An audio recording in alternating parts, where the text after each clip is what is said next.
उद्धव साहेबांचा वाढदिवस आहे।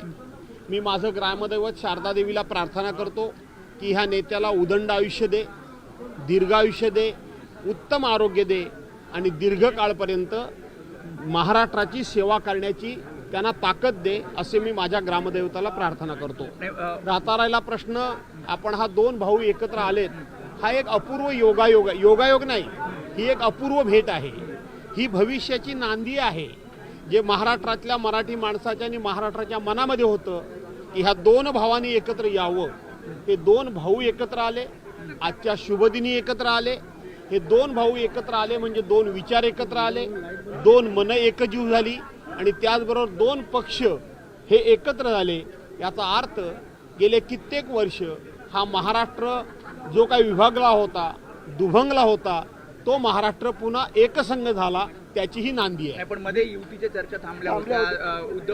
राज ठाकरेंकडून असं सांगण्यात आलं की कोणी बोलू नये आणि आज थेट राज ठाकरे येतात आणि उद्धव ठाकरेंना शुभेच्छा देतात, त्यामुळे पुन्हा एकदा मनोमिलन किंवा मग पुढे याचा अर्थ तसा आहे की बोलण्यापेक्षा न बोलता करून दाखवायचं असतं, आणि ते त्यांनी करून दाखवलं। बोलण्यापेक्षा मी करून दाखवतो, उद्धव साहेबांच्याकडे स्वतःच जातो आणि आजच्या सारखा उत्तम दिवस आणि योग्य दिवस दुसरा तिचा कुठला नाही, आणि म्हणून हे दोघे एकत्र आले, हेच त्याचं स्पष्टीकरण पण मराठीसाठी हे दोघे एकत्र आले होते तेव्हा दोघांनी म्हणजे एकत्र येऊन गळभेट देखील केली आणि त्यानंतर कुठेतरी युतीच्या चर्चा पूर्णपणे थांबल्या होत्या। काही चर्चा आहे तुमच्या दृष्टीने ह्या युतीच्या चर्चा थांबल्या होत्या। युतीच्या चर्चा सकाळ संध्याकाळ करायची असतात का, आणि त्या कुठे जाहीरपणे करायची असतात का?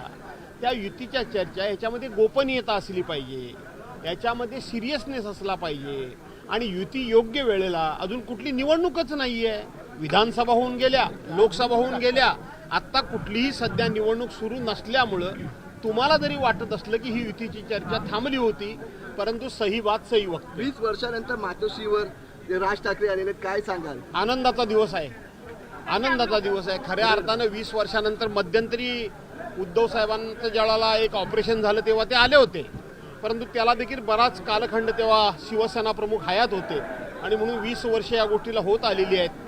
आजचा दिवस हा महाराष्ट्रातल्या मराठी माणसाच्या दृष्टीनं एक अत्यंत आनंदाचा, औत्सुक्याचा, स्फूर्तीचा, प्रेरणेचा आणि त्याचबरोबर एक आशावर्धक आणि आशादायक दिवस आहे। हे आगामी काळातल्या युतीचे संकेत म्हणायचं का? 100% युती होईल असं म्हणायचं का? झाली युती झाली काय झालं? बोललो तुम्ही लेट आलो। भास्करजी, मात्र ज्या पद्धतीने हा सगळ्या भेटीगाठी वाढलेल्या आहेत, कुठेतरी दोन भाऊ एकत्र येतील की नाही असा देखील प्रश्न विचार केला जात होता। असं आहे की आपण जे म्हणता की या भेटीगिटी वाढलेल्या आहेत, ते दोन भाऊ एकत्र येतील की नाही ही जी शंका उत्पन्न केली जात होती, तुमच्या मनामध्ये जो काही संशय होता, या संशयाला आज पूर्णविराम मिळाला। हे दोन भाऊ एकत्र आले, ही अत्यंत महाराष्ट्राच्या दृष्टीनं आनंदाची गोष्ट आहे। खालच्या कार्यकर्त्यांमध्ये मनोमिलन होईल याने वाटतं? नका काळजी करू त्याची जास्त तुम्ही, आम्ही आहोत, करू, काळजी नका।